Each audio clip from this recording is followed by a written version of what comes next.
না এবার ওঠো নাকি আরেক গান? আজ তোমার বোনের আসার কথা ছিল না হসপিটাল থেকে? এসছে। কেন? না একবার দেখতে পেলে ভালোই হতো। দেখতাম যে তোমার মতো সুন্দরী কিনা।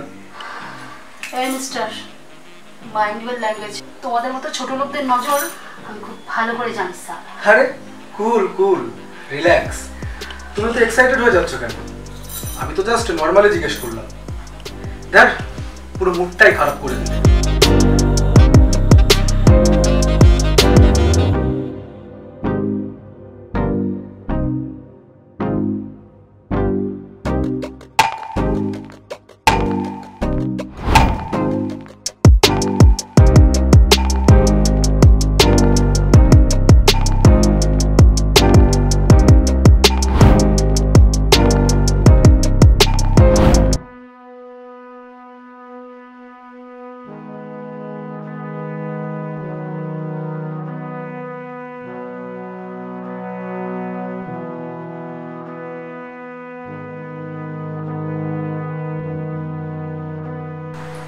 ভাই তোকে না বলেছি আমি না আগে পর্যন্ত এই রুমে আসি না। কি করব, আমার তো খুব খিদে পেয়েছে দিদি ভাই। সে কি খাবার এখনো আসেনি? আমি তো অনেকক্ষণ আগেই অনলাইনে অর্ডার করে দিয়েছি। এসেছে, কিন্তু আমি ভেবেছিলাম আজকে তুই আর আমি একসাথে ডিনার করবো। হোস্টেলে তো সারা বছরই থাকি, আর যে কটা দিন বাড়িতে আসি তুই সবকিছু ছেড়ে তো আমার সাথে একটু সময় কাটাতে পারিস রে দিদি ভাই। আমার কি ইচ্ছে করে না বল এই সব কিছু ছেড়ে দিতে? মাঝে মাঝে মনে হয় এই নরকের জীবনটা থেকে বেরিয়ে আসি, কিন্তু কি করবো বল? তাহলে তোর ইউনিভার্সিটি, পড়াশোনা, হস্টেল সব কিছু বন্ধ হয়ে যাবে।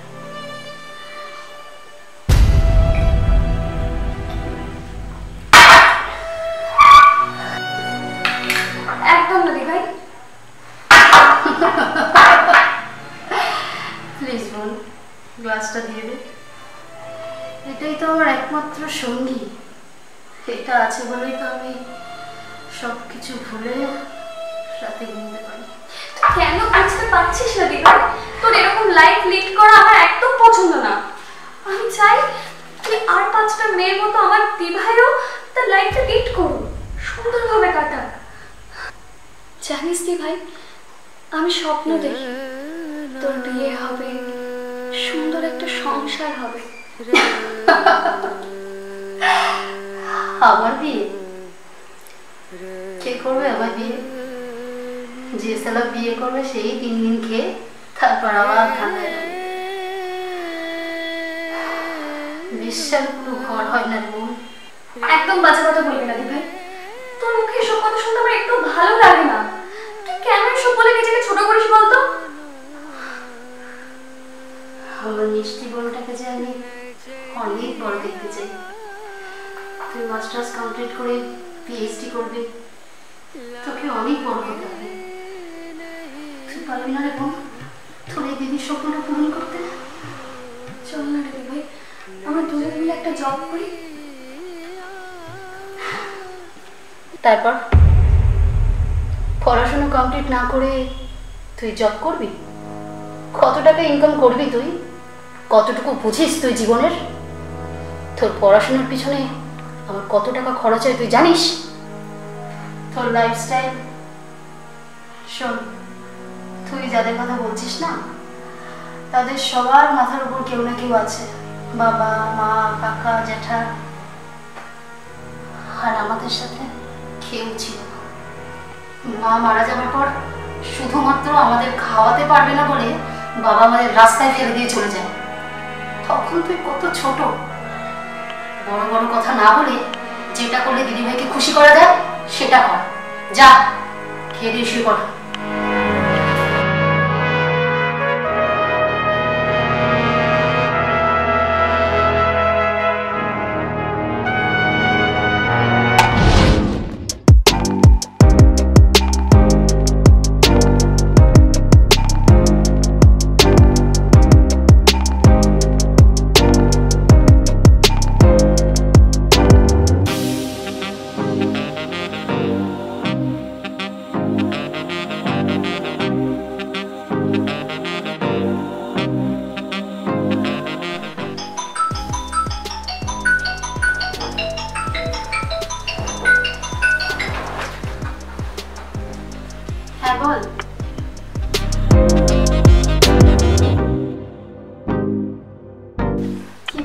বলতো, কেমন একটা রহস্যের গন্ধ পাচ্ছি। বল।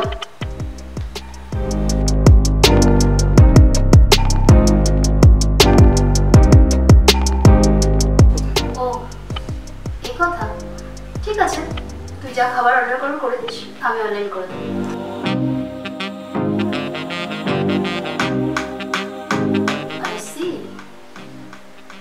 আমার সঙ্গে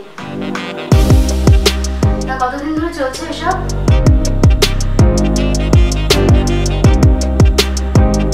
ঠিক আছে, দেখছি।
হ্যাঁ, তোর বন্ধু আসেনি? হ্যাঁ, এর সাথে ক্রিকেট তো দেখা করাচ্ছি। সুরাজ? না না, ও তো রাজ। কি হলো দিদি? কিছু না। আচ্ছা ঠিক আছে, তোরা কথা বল, আমি চা করে নিয়ে আসছি। হ্যাঁ,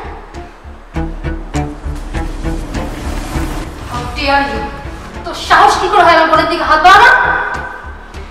রিল্যাক্স বেবি, তুমি না all time hot, I like it, but control your self. After all আমি এখন তোমার বোনের বলবি। Shut up! স্কাউন্ডারেল! আমার বোনের কোনো ক্ষতি করলে কিন্তু আমি তোকে শেষ করে ফেলবো। ক্ষতি কেন করবো? ওকে তো আমি রানী করে রাখবো। তোমাকে তো বলেছিলাম, তুমি রাজি হলে না। একদিক থেকে ভালোই হয়েছে জানো, তোমার কচি বোন যেটা দিতে পারবে সেটা তো তুমি দিতে পারবে না। You bastard! দিদি ভাই, ছিটি না, ভালো হয়েছে তুমি আমার সময় চলে এসেছো। তোমার দিদি ভাই তো দেখছে সবাইকে নিজের কাস্টমার বলে মনে করছে। সরি টিনা, আমি আসছি। দাঁড়া। ছি ছি ছি দিদি, ছি, তুই শেষ পর্যন্ত তোর বোনের বয়ফ্রেন্ড। বোন, বোন এবার কথাটা শোন। ও মিথ্যে কথা বলছে। তুই প্লিজ শোন। ছাড়া রাখো। আমার ভাবতে ঘেন্না হচ্ছে, তুই আমার দিদি। সবকিছু ছেড়ে তো আমার সাথে একটু সময় কাটাতে পারিস না দিদি ভাই। আমি চাই তুই আর 5টা মেয়ের মতো আমার দিভাইও তার লাইফটা লিড করুন, সুন্দরভাবে কাটা। I hate you. I hate you.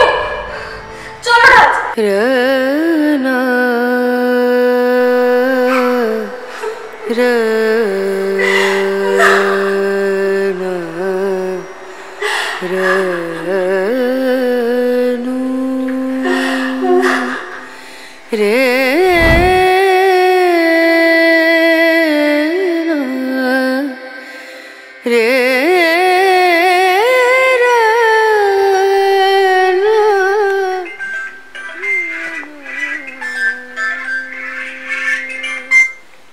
Sorry Tina, একটা ইমার্জেন্সি কল এসেছে, আমি বাইরে থেকে একটু কথা বলে আসছি।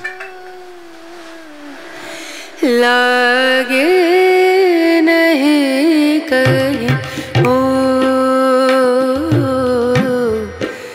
नजरिया, लागे नहीं कहीं ना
লাভ ইজ ব্লাইন্ড, ভালোবাসা অন্ধ। রাইমা আজ আর পৃথিবীতে নেই। টিনার ঠিকানা হয়েছে রেড লাইট এরিয়া, কিন্তু এমনটাই কি হওয়ার কথা ছিল? বোনকে নিয়ে রাইমার আকাশচুম্বী স্বপ্ন তাসের ঘরের মতো ভেঙে পড়েছিল সুরজের মিথ্যে প্রেমের অভিনয়ের কাছে। ভালোবাসায় অন্ধ হয়ে থাকা টিনা তার মায়ের মতো দিদিকে ভুল বুঝেছিল। নতুন জীবন গড়ার স্বপ্নে সুরজকে বিশ্বাস করে সে ঘর ছেড়েছিল। প্রতিটি বিবাহিত নারী পুরুষের মতো টিনাও চেয়েছিল তার জীবন সঙ্গীর সঙ্গে তার প্রথম রাতটা হয়ে উঠুক মধুর স্মৃতি বিজড়িত। সে ভুলেও আজ করতে পারেনি, তার জন্য অপেক্ষা করছে এক অভিশপ্ত ফুলসজ্জা। দিদির চোখের জলের মূল্য আজও চোকাতে হচ্ছে টিনাকে।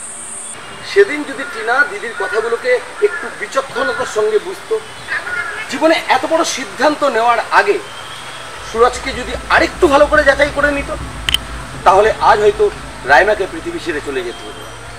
টিনাকেও হয়তো জীবন ভোর এইরকম নরক যন্ত্রণা সহ্য করতে হতো না। আজ এ পর্যন্ত এইরকম আরও গল্প দেখতে যারা আমাদের চ্যানেলে নতুন আছেন, চ্যানেলটি সাবস্ক্রাইব করে বেল আইকনটি প্রেস করে পাশে থাকুন। নমস্কার।